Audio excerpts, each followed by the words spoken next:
സ്കൂളിലൊക്കെ പഠിച്ചുകൊണ്ടിരുന്ന ബാല്യത്തിലെ തന്നെ ഒരു ബാലസംഘത്തിലൊക്കെ നമ്മൾ പ്രവർത്തിക്കുമ്പോൾ അതിനുമായി ബന്ധപ്പെട്ട് അതിൻ്റെ രക്ഷാധികാരിയായിട്ടുണ്ടായിരുന്ന ഒരു പാവ മനുഷ്യൻ അജിത്ത് എന്ന് പറയുന്ന ഒരു ചേട്ടനുണ്ടായിരുന്നു. ആ ചേട്ടനാണ് നമ്മുടെ ബാലസംഘം പരിപാടികൾക്കൊക്കെ വന്നുകൊണ്ടിരുന്നത്, അല്ലെങ്കിൽ നമ്മൾ വന്ന് വിളിച്ചുകൊണ്ടിരുന്നത്. അപ്പോൾ അദ്ദേഹം പലപ്പോഴും അന്ന് വീട്ടിലിരുന്ന് സംസാരിക്കുമ്പോൾ പറഞ്ഞൊരു വാചകം എനിക്കിപ്പോഴും ഓർമ്മയുണ്ട്. അത് പാർട്ടിക്ക്, അതായത് CPM കുറിച്ചാണ് അദ്ദേഹം പറയുന്നത്. പാർട്ടിക്ക് വേണമെങ്കിൽ ഒരാളെ കൊല്ലാനുള്ള അധികാരം വരെയുണ്ട്, പാർട്ടിക്ക് കോടതികളുണ്ട് എന്നുള്ളതാണ്. ഇത് പിന്നീട് നമ്മൾ കേൾക്കുന്നത് MC ജോസഫൈൻ എന്ന് പറയുന്ന വനിതാ കമ്മീഷൻ അധ്യക്ഷ അവർ പറഞ്ഞു കേൾക്കുമ്പോഴാണ് പാർട്ടിക്ക് കോടതിയുണ്ട് എന്നുള്ളത് നമ്മൾ കേൾക്കുന്നത്.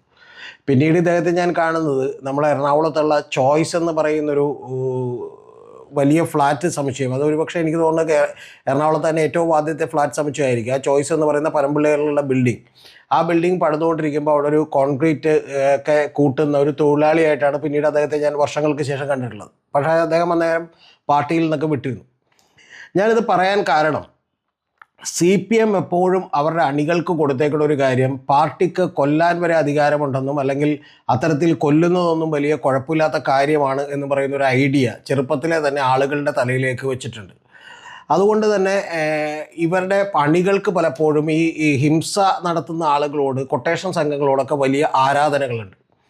ഇതൊക്കെ ഇപ്പോൾ പറയാൻ കാരണം മനു തോമസ് എന്ന് പറയുന്ന കണ്ണൂരത്തെ ഒരു ജില്ലാ കമ്മിറ്റി മെമ്പർ, അദ്ദേഹം DYFIയുടെ ജില്ലാ പ്രസിഡൻ്റ് ആയിരുന്നു കണ്ണൂർ. അതുകൂടാതെ അദ്ദേഹം പഞ്ചായത്തിലൊക്കെ മത്സരിച്ച് വിജയിച്ചിട്ടുള്ള ഒരാളാണ്. അപ്പോൾ അദ്ദേഹം താരതമ്യേന ചെറുപ്പക്കാരനായിട്ടുള്ളൊരു മനുഷ്യൻ. അദ്ദേഹത്തെ ഞാൻ ആദ്യം ശ്രദ്ധിക്കുന്നത്, അദ്ദേഹം കണ്ണൂരിൽ നിന്നിട്ട് ഈ കൊട്ടേഷൻ സംഘങ്ങൾക്കെതിരെയൊക്കെ വലിയ വർത്തമാനം പറയുകയും കൊട്ടേഷൻ സംഘങ്ങൾക്കെതിരെ വലിയ ക്യാമ്പയിൻ, പൊട്ടിക്കൽ സംഘങ്ങൾ, സ്വർണം പൊട്ടിക്കൽ സംഘങ്ങൾക്കെതിരെയൊക്കെ വലിയ ക്യാമ്പയിൻ സംഘടിപ്പിക്കുകയും ചെയ്തിട്ടുണ്ട്. പ്രധാനമായിട്ടും ഇത്തരത്തിലുള്ള ക്യാമ്പയിൻ സംഘടിപ്പിച്ചത് അന്ന് അദ്ദേഹത്തിൻ്റെ എതിരാളികളായിരുന്നത് ആകാശ് തില്ലങ്കേരി എന്ന് പറയുന്ന ഒരു ആളാണ്. നമുക്കറിയാം, ആകാശ് തില്ലങ്കേരി എന്ന് പറഞ്ഞാൽ കോൺഗ്രസിൻ്റെ തന്നെ ഷുഹൈബ് വധക്കേസിലെ പ്രതിയാണ്, ഒരാളെ അറുത്തു കൊന്ന കേസിലെ പ്രതിയാണ്. അദ്ദേഹത്തിന് സോഷ്യൽ മീഡിയയിലൊക്കെ വലിയ ഫോളോവേഴ്സ് ഉണ്ട്. നമുക്ക് നേരത്തെ ഞാൻ നോക്കുമ്പോൾ തന്നെ, നേരത്തെ ഞാൻ ഇദ്ദേഹത്തെക്കുറിച്ച് വീഡിയോ ചെയ്തിട്ടുണ്ട്, ഏതാണ്ട് 50,000-60,000 ഫോളോവേഴ്സ് ഉണ്ട്. പലപ്പോഴും DYFIയുടെ ജില്ലാ പ്രസിഡൻറ്റിനേക്കാളൊക്കെ കൂടുതൽ ഫോളോവേഴ്സ് ഇവർക്കാണുള്ളത്. ഒരു താറിൻ്റെ പുറത്ത്, അതായത് താർ ജീപ്പിൻ്റെ പുറത്ത് കയറിയിരുന്നുള്ള ഫോട്ടോയ്ക്കൊക്കെ തന്നെ ആയിരക്കണക്കിന് ലൈക്കുകളുണ്ട്. അപ്പോൾ അത്ര മാനസികാവസ്ഥയിലേക്ക് അണികളെ CPM സെറ്റ് ചെയ്തിട്ടുണ്ട് എന്ന് ചുരുക്കം. അതിനുശേഷം നമുക്കറിയാം അർജുൻ ആയങ്കി എന്ന് പറയുന്നൊരു കഥാപാത്രമുണ്ട്. ഈ കഥാപാത്രം കുറച്ചുകൂടി രസികനാണ്. അദ്ദേഹം ഈ കള്ളക്കടത്ത് നടത്തുന്ന സ്വർണം, അതായത് കള്ളക്കടത്ത് നടത്തുന്ന സ്വർണം നഷ്ടപ്പെട്ടാലും അവർക്ക് പോയി പരാതിപ്പെടാനൊന്നും കഴിയില്ലല്ലോ പോലീസ് സ്റ്റേഷനിൽ. അപ്പോൾ അതുകൊണ്ട് അവർ കള്ളക്കടത്ത് നടത്തി കൊണ്ടുവരുന്ന സ്വർണം ഇദ്ദേഹം അവരുടെ കയ്യിൽ നിന്ന് തട്ടിയെടുക്കുകയാണ് ചെയ്തത്. അവർ തന്നെ ഭീകരന്മാരാണ്, അവരുടെ കയ്യിൽ നിന്ന് തട്ടിയെടുക്കുകയാണ് ചെയ്തത്. അങ്ങനെ തട്ടിയെടുത്തതിന് ശേഷം ഈ സ്വർണം പോയിട്ടുള്ള മുതലാളിമാർ ഇവരെ ഭീഷണിപ്പെടുത്താനൊക്കെ ഒരുങ്ങുമ്പോൾ ജയിലിൽ നിന്ന് വിളി വരും. ജയിലിൽ നിന്ന് വിളിക്കുന്നത് CPMൻ്റെ വളരെ പ്രധാനപ്പെട്ട ക്രിമിനലും സന്തത സഹചാരിയും ഒക്കെ ആയിട്ടുള്ള കൊടി സുനി, കിർമാണി മനോജ്, ഷാഫി മുതലായ ആളുകളാണ് വിളിക്കുന്നത്. വിളിച്ചിട്ട് പറയും, ഇപ്പം തൽക്കാലം നിങ്ങളുടെ സ്വർണ്ണമല്ലേ പോയിട്ടുള്ളൂ, അതുകൊണ്ട് അത് വിട്ടേക്ക്, ഞങ്ങളുടെ ആളുകളാണ് ഇത് തട്ടിയെടുത്തത് എന്ന് പറയുമ്പോൾ അവരടങ്ങും. കാരണം അവർക്ക് വലിയ തോതിൽ രാഷ്ട്രീയ പിൻബലമുള്ള ആളുകളാണ്. പിണറായി വിജയൻ്റെയൊക്കെ ലിസ്റ്റിൽ, അല്ലെങ്കിൽ CPMൻ്റെ ലിസ്റ്റിൽ വളരെ പ്രിവിലേജ്ഡ് ആയിട്ടുള്ള കുറ്റവാളികളാണ്. അപ്പോൾ അത്തരത്തിലുള്ള കുറ്റവാളികൾക്ക് വലിയ സൗകര്യങ്ങളുണ്ട്, നമുക്കറിയാം. അവർക്കൊക്കെ പരോള് കിട്ടുന്നതിൻ്റെ കണക്കൊന്നും ഞാൻ പറയുന്നില്ല. അപ്പോൾ അത്തരത്തിലുള്ള കുറ്റവാളികൾ വിളിക്കുമ്പോൾ ഇവർ ആ സ്വർണ്ണം ഉപേക്ഷിക്കും, പിന്നീട് ഇവരൊക്കെ കൂടി പങ്കിട്ടെടുക്കുകയാണ് ചെയ്യുന്നത്. ഇത് ഒരു അന്വേഷണം നടത്തി പോലീസൊക്കെ ചോദ്യം ചെയ്തപ്പോൾ അർജുനായെങ്കിൽ പറഞ്ഞത്, ഇതെന്തുകൊണ്ടാണ് ചെയ്യുന്നത് എന്ന് ചോദിച്ചപ്പോൾ പറഞ്ഞൊരു വാചകം, എനിക്ക് കള്ളക്കടത്തുകാരെ വെറുപ്പാണ്. അപ്പോൾ കള്ളക്കടത്ത് ഇല്ലാതാക്കുന്നതിന് വേണ്ടി നമ്മുടെ ഇവിടെയുള്ള എൻഫോഴ്സ്മെൻറ്റ് ഡയറക്ടറേറ്റും കസ്റ്റംസും അതുപോലെയുള്ള ആളുകളൊന്നും വിചാരിച്ചിട്ട് നടക്കുന്നില്ല. അപ്പോൾ ഒരു കൈ സഹായം എന്നുള്ള നിലക്കാണ് നമ്മുടെ പാവം അർജുൻ ആയെങ്കിൽ ഇത്തരത്തിലുള്ളൊരു സഹായം നമ്മുടെ ഡിപ്പാർട്ട്മെൻറ്റിന് ചെയ്തത് എന്നാണ് അദ്ദേഹം പറഞ്ഞിട്ടുള്ളത്. അപ്പോൾ ഇത്തരത്തിലുള്ള ആളുകളൊക്കെ തുറന്നു കാണിക്കുന്ന രീതിയിലുള്ള ഒരു ക്യാമ്പയിൻ ഈ മനു അവിടെ നടത്തിയിരുന്നു. അപ്പോൾ അതുകൊണ്ട് തന്നെ ഈ മനുവിന് പിന്നെ എന്ത് സംഭവിക്കുമെന്ന് ഞാൻ വളരെ സാവധാനം നിരീക്ഷിക്കുകയായിരുന്നു. ഞാൻ പ്രതീക്ഷിച്ച പോലെ തന്നെ സംഭവിച്ചു. കാരണം CPMനകത്ത് നിൽക്കണമെങ്കിൽ ഇതിനോടൊക്കെ സമരസപ്പെട്ട് നിൽക്കുന്ന ആളുകൾക്കാണ് വലിയ സ്ഥാനങ്ങൾ കിട്ടുക. ഇതിനെ എതിർക്കുന്ന ആളുകൾക്ക് മിക്കവാറും അവർ അതിനകത്ത് നിന്ന് പതുക്കെ പുറത്തു പോകാറാണ് പതിവ്. അപ്പോൾ പലപ്പോഴും മനുവിനെ പിന്നെ പുറത്താക്കിയില്ല. മനു ഇങ്ങനെ പ്രവർത്തിക്കാതെ, ജില്ലാ കമ്മിറ്റികളിൽ പങ്കെടുക്കാതെ, പതുക്കെ മെമ്പർഷിപ്പ് പുതുക്കാതെ പുറത്തേക്ക് പോകാനുണ്ടായിട്ടുള്ളത്. കാരണം CPMൽ ഒരിക്കലും പുറത്തേക്ക് ആളുകൾക്ക് രാജിവെച്ച് മര്യാദയോടുകൂടി പോകാൻ കഴിയില്ല. കാരണം പോകണമെങ്കിൽ പാർട്ടി നമ്മളെ ചവിട്ടി പുറത്താക്കിയേ പറ്റൂ എന്നുള്ളതാണ് അതിൻ്റെ നിയമം. അപ്പോൾ അതിനുവേണ്ടി നിൽക്കാതെ ഇദ്ദേഹം പതുക്കെ പുറത്തേക്ക് പോയി. ഇപ്പം മനു ഒരു ആരോപണം ഉന്നയിച്ചിട്ടുണ്ട്. ആദ്യം അദ്ദേഹം വളരെ വേഗമായിട്ടുള്ള ഒരു ആരോപണമാണ് ഉന്നയിച്ചത്. പക്ഷേ രണ്ടാമത് പി ജയരാജൻ എന്ന് പറയുന്ന കണ്ണൂരിലെ ചെന്താരകത്തിനെതിരെ തന്നെ വലിയ ആരോപണം ഉന്നയിച്ചിരിക്കുന്നു. ആരോപണം ഈ കൊട്ടേഷൻ സംഘങ്ങളെ വളർത്തുന്നതിന് ഇദ്ദേഹം വലിയ സഹായങ്ങൾ നൽകിയെന്നും ഈ കൊട്ടേഷൻ സംഘത്തെയും ഇദ്ദേഹത്തിൻ്റെ മക്കളെയും ഒക്കെ ഉപയോഗപ്പെടുത്തിക്കൊണ്ട് ഇദ്ദേഹം ഇന്ത്യയിലും വിദേശത്തുമൊക്കെ വലിയ രീതിയിൽ വലിയ തോതിൽ ബിസിനസ് സംരംഭങ്ങൾ പടുത്തുയർത്തിയെന്നും അത്തരത്തിൽ കോടികൾ അടിച്ചു മാറ്റിയിട്ടുണ്ടെന്നുമാണ് ഇദ്ദേഹം പറയുന്നൊരു കാര്യം, ഈ മനു പറയുന്നൊരു കാര്യം. നമ്മുടെ പി ജയരാജൻ പറഞ്ഞൊരു മറുപടി എനിക്ക് ഇഷ്ടപ്പെട്ടു. ഇദ്ദേഹത്തിന് ചില ട്രേഡിംഗ് സ്ഥാപനങ്ങളുമായിട്ടൊക്കെ ബന്ധമോ അല്ലെങ്കിൽ അതിൽ പാർട്ട്ണർഷിപ്പൊക്കെ ഉണ്ടായിരുന്നു. പക്ഷെ അതൊക്കെ വിടണം എന്ന് പാർട്ടി നിർദ്ദേശിച്ചിരുന്നു ഫുൾ ടൈം പ്രവർത്തകനാകുമ്പോൾ. പക്ഷെ അദ്ദേഹം വിടാൻ തയ്യാറായില്ല എന്നാണ്. അതിന് മനു പറഞ്ഞേക്കണ മറുപടി എനിക്ക് ഇഷ്ടപ്പെട്ടു. മനു പറഞ്ഞേക്കുന്നത് എനിക്ക് പണിയെടുത്ത് തിന്നാനാണ് ഇഷ്ടം എന്നാണ് മനു പറഞ്ഞേക്കണം. അപ്പോൾ ഇതിൻ്റെ ഇപ്പോൾ 2ാം ഫേസിലേക്ക് എത്തിയിരിക്കുകയാണ്. 2ാം ഫേസിൽ ഈ പി ജയരാജനെ സപ്പോർട്ട് ചെയ്യാനായിട്ട് പാർട്ടി അണികളൊന്നും എത്തിയില്ലെങ്കിൽ പോലും പാർട്ടി തന്നെ ഒരു ഘട്ടത്തിൽ തള്ളി പറഞ്ഞിട്ടുള്ള ആകാശ് തില്ലങ്കേരിയും അതുപോലെ അർജുൻ ആയങ്കിയും ഒക്കെ ഇവർക്ക് വേണ്ടി എത്തിയിരിക്കുന്നു. നേരത്തെ രഹസ്യമായിട്ട് എത്തിയിട്ടുണ്ടായിരുന്നു. രഹസ്യമായിട്ട് എത്തിയതിൻ്റെ കാര്യം അർജുൻ ആയങ്കിയും ആകാശ് തില്ലങ്കേരിയുടെ ഒക്കെ ഒരു ക്ലോസ്ഡ് ആയിട്ടുള്ള വാട്സപ്പ് ഗ്രൂപ്പിൽ ഇവരെ രാഷ്ട്രീയമായി ഈ മനു തോമസിനെ ഇല്ലാതാക്കണം എന്ന് പറഞ്ഞൊരു വോയിസ് ക്ലിപ്പ് പ്രചരിച്ചിരുന്നു.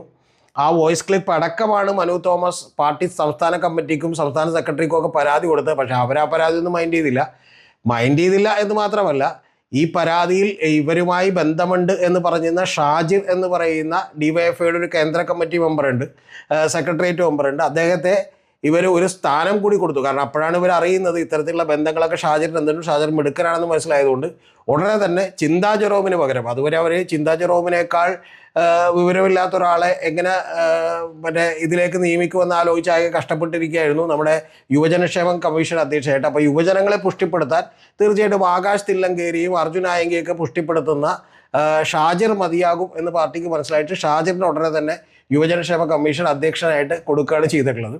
ഇതിന് മുൻപ് തന്നെ ഈ ഷാജിർ ആകാശ് തില്ലങ്കേരിയെ തള്ളി പറഞ്ഞിട്ടുണ്ട്. ഞാൻ ഇപ്പോഴും ഓർക്കുന്നുണ്ട്, ആകാശ് തില്ലങ്കേരി ഏതോ ഒരു ക്രിക്കറ്റ് കളിയിൽ എന്തോ ക്യാപ്റ്റനായി നിന്ന് സമ്മാനം മേടിക്കുന്ന ഈ ഷാജിറിൻ്റെ കയ്യിൽ നിന്നാണ്. ആ ചിത്രം തന്നെ വലിയ വിവാദമായിരുന്നു. അന്നേരം ഒരു ബന്ധമില്ലെന്ന് പറഞ്ഞാണ്. എന്താണെങ്കിലും ഇപ്പോൾ പി ജയരാജനെ സംരക്ഷിക്കാൻ വേണ്ടിയിട്ട് എത്തിയിട്ടുള്ളത് ആകാശ് തില്ലങ്കേരിമാരും അതുപോലെ തന്നെ അർജുൻ ആയങ്കിമാരുമാണ്. ഇതിൽ നിന്ന് നമ്മൾ മനസ്സിലാക്കേണ്ട ഗൗരവമുള്ളൊരു കാര്യം, VS അച്യുതാനന്ദനെ പാർട്ടി സൈഡ് ലൈൻ ചെയ്തിട്ടുണ്ട്, ഗൗരിയമ്മയെ പാർട്ടി സൈഡ് ലൈൻ ചെയ്തിട്ടുണ്ട്.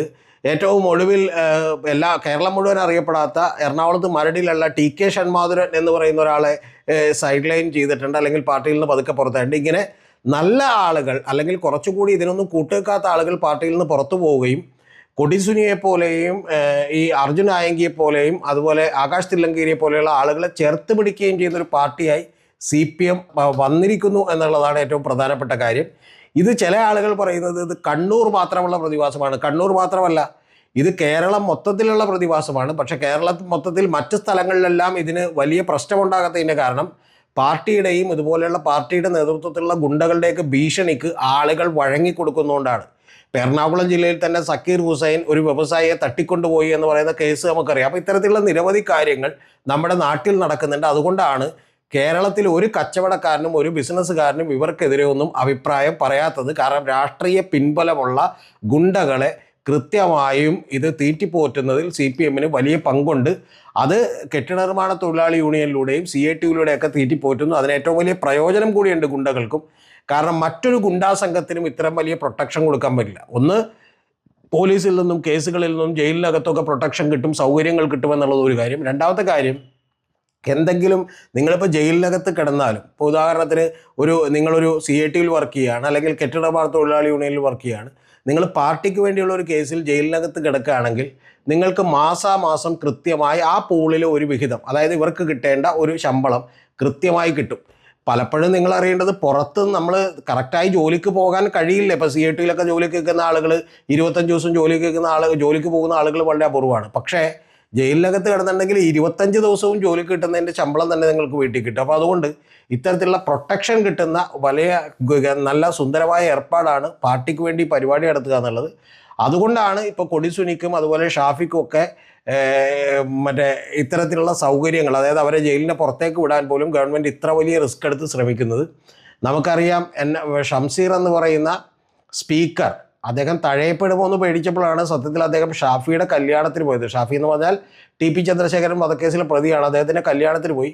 കല്യാണത്തിന് പോയപ്പോൾ പാർട്ടിക്ക് മനസ്സിലായി കുറച്ചുകൂടി നല്ല ആളാണെന്ന് ഉടനെ തന്നെ സ്പീക്കറായിട്ട് പ്രൊമോഷൻ കൊടുക്കുകയാണ് ചെയ്തിട്ടുള്ളത്. അപ്പോൾ ഇത്തരത്തിൽ വലിയ പ്രൊമോഷനുകൾ കിട്ടിക്കൊണ്ടിരിക്കുന്ന ഒരു കാലഘട്ടത്തിലാണ് CPM നടന്നുകൊണ്ടിരിക്കുന്നത് എന്ന് പറഞ്ഞാൽ CPM തിരുത്തലുകൾ വരുത്തും എന്നുള്ളത് നമുക്ക് മനസ്സിലായി കഴിഞ്ഞു. ഇനി CPM അടുത്ത മനസ്സിലാക്കേണ്ട ഒരു കാര്യം, പഴയ പോലെ ആളുകൾ CPM പേടിച്ച് മിണ്ടാതിരിക്കുന്നില്ല എന്നാണ്. ഇപ്പം എൻ്റെ ഓർമ്മയിൽ തന്നെ കണ്ണൂരിൽ നിന്ന് ഇങ്ങനെ ഒരു നേതാവ് വന്നിട്ട് പറയുന്നത് ആദ്യമായിട്ടാണ്. ഇനി മനു തോമസിന് എന്ത് സംഭവിക്കുമെന്ന് എനിക്കറിയില്ല. പക്ഷേ നേരത്തെ നമ്മൾ ഇതിന് തൊട്ടു മുമ്പ് S രാജേന്ദ്രൻ എന്ന് പറയുന്ന ഒരു നേതാവ് മൂന്നാറിൽ നിന്ന് അദ്ദേഹം വിട്ടുപോകുന്നത് കണ്ടിരുന്നു. അദ്ദേഹത്തിൻ്റെ ഇൻ്റർവ്യൂ നിങ്ങൾ ശ്രദ്ധിച്ചു നോക്കിയാൽ കാണാം. അദ്ദേഹം പറഞ്ഞിട്ടുള്ളത് എന്നെ ഉപദ്രവിക്കരുത് എന്നാണ്. അദ്ദേഹം പലപ്പോഴും ഉപദ്രവിക്കരുത് എന്ന് പോലും അല്ല പറയണത്. കാരണം അദ്ദേഹം തമിഴ് ഭാഷയോട് കലർന്നിട്ടുള്ള ഒരു മലയാളമാണ്. അതുകൊണ്ട് എന്നെ ഉപദ്രവിക്കരുത് എന്നാണ് അദ്ദേഹം ഒരു ഇൻ്റർവ്യൂവിൽ തന്നെ പലവട്ടം പാർട്ടിയോട് പറഞ്ഞിട്ടുള്ളത്. ഇപ്പോൾ മനു തോമസ് വന്നിരിക്കുന്നു, സീന വന്നിരിക്കുന്നു, ഇതുപോലെയുള്ള നിരവധി ആളുകൾ വന്നിരിക്കുന്നു എന്ന് പറഞ്ഞാൽ പാർട്ടിയുടെ ഇരുമ്പ് മറയും പേടിയും പഴയ പോലെ ഫലിക്കുന്നില്ല എന്നുള്ളതാണ് നമ്മൾ കണ്ടത്. എന്ന് പറഞ്ഞാൽ പാർട്ടി നേരത്തെ സ്വന്തം പാർട്ടിക്കകത്തുള്ള ഒരു ക്രിമിനൽ നേച്ചറുള്ള ആളുകളെയാണ് ആക്രമണത്തിന് ഉപയോഗിച്ചിരുന്നതെങ്കിൽ ഇപ്പം അത് വിട്ടിട്ട് പാർട്ടി കൃത്യമായി പണം കൊടുക്കുന്ന കൊട്ടേഷൻ സംഘങ്ങളെ വിലക്കെടുത്തിരിക്കുന്നു.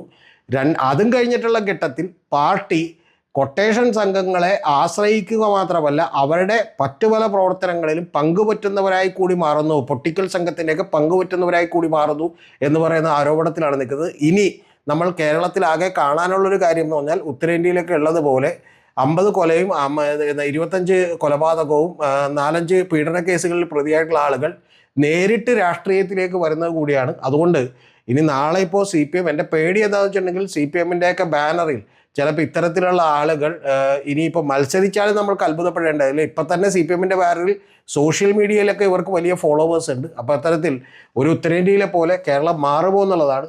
അതിനുള്ള സാധ്യത കുറവാണ്. കാരണം ജനം പ്രതികരിക്കാൻ തുടങ്ങിയിരിക്കുന്നു. അതാണ് നമ്മൾ സീനയിൽ കണ്ടത്, അതാണ് ഇപ്പോൾ മനു തോമസിൽ കാണുന്നത്. സോ CPM-ന് ഒരു തിരിച്ചടി ഉണ്ടായത് നന്നായി എന്നാണ് ഞാൻ വിചാരിക്കുന്നത്. കാരണം അതുകൊണ്ടാണ് ഇത്തരത്തിലുള്ള ശബ്ദങ്ങൾ പുറത്തേക്ക് വരാൻ ഇടയായത്.